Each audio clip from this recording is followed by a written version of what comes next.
Hi class, this is Dr. Halstead. Welcome to Professional Ethics in the Law.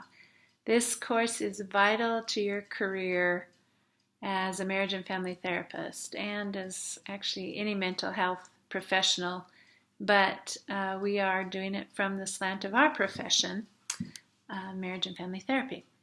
So it's very important, I'll say right off, that you do the readings every week. That is the lecture you receive in online courses. So you may be able to get by in your assignments and things without doing all the reading, but in this course, you really want to make sure you get all the content. In licensing boards, therapists lose their license all the time when they give as an excuse, well, I just didn't know. And that's not good enough.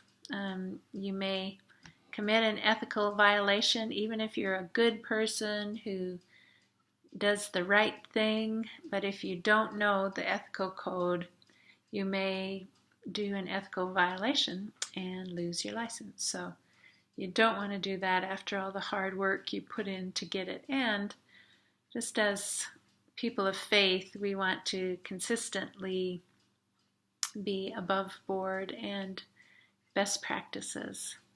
So, a couple things about this week. First off, I have an announcement about week 3, just to give you a heads up. In week 3, you'll be turning in an assignment that's accounting for visiting a court for 3 hours. So look at the family court offerings in your vicinity and attend enough times to fill the assignment. You can't just walk in and get your hours all together. It's usually, sometimes you can, but most often it's a half hour here, an hour here, 20 minutes here, and you just have to add them up. So I do have a link to a case you can watch in the event you just cannot find time to do the family court thing. And I know everyone is super busy, I get that. But if at all possible, and that's why I'm telling you right now, if at all possible, go to a family court in your community. You will end up in court at some point in your career. That's just part of this. So it's nice to have an introduction on the front end where you can watch and familiarize yourself with the process there and see the judge and all the logistics of the process. So wanted to give you a heads up about that.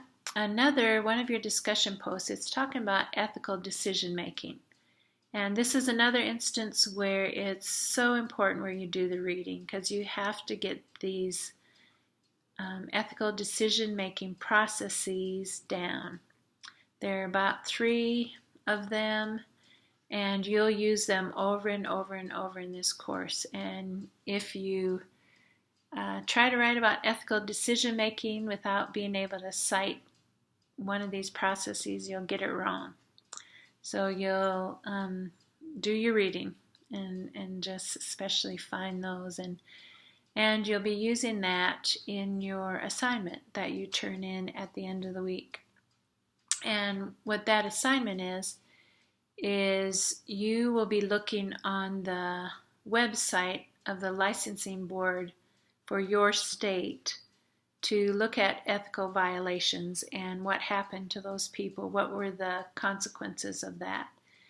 And that varies by states, and you just have to dig a bit to be able to find it. I don't have the links to all your state ethical violations sites, so you just have to look, and part of it will familiarize you a bit with your state licensing board website.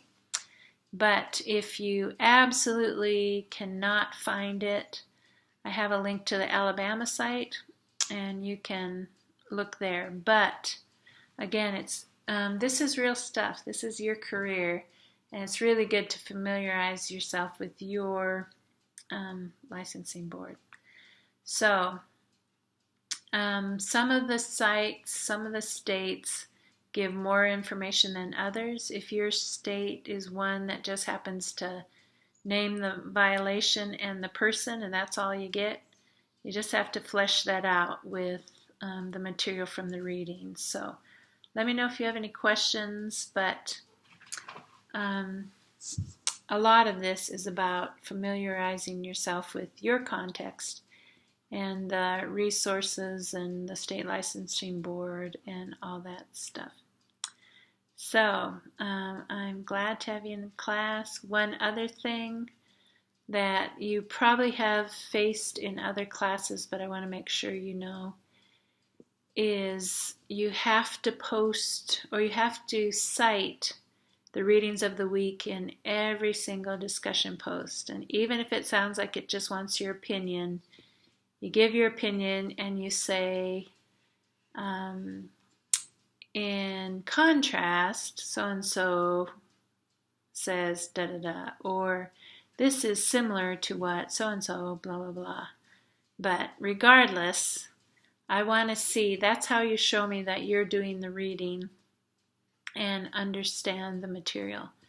So every post. And it's in the rubrics now, so you should be able to see that when you turn in assignments. Be sure to look at the rubrics to make sure you're doing everything you need to get all the points.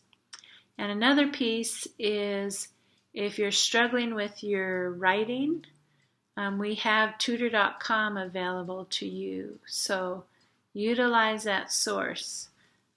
If you turn in something and the grammar is terrible and the spelling is terrible, I'll just say to you, work with tutor.com and then resubmit it. So you'll lose points on it, it'll be late, but this is graduate school and I expect excellent writing. So use that service. It's free to you. Actually, nothing's free. You're paying a lot of money for those services, so make use of it. So I look forward to getting to know you, and if you want to turn things in advance, I won't grade it in advance, but I'll let you know if you're on the right track, if you have questions like that. So I'm here to help, but I expect a lot of you, and I think I know you'll learn a lot in this very vital course. So take care, and it's good to meet you.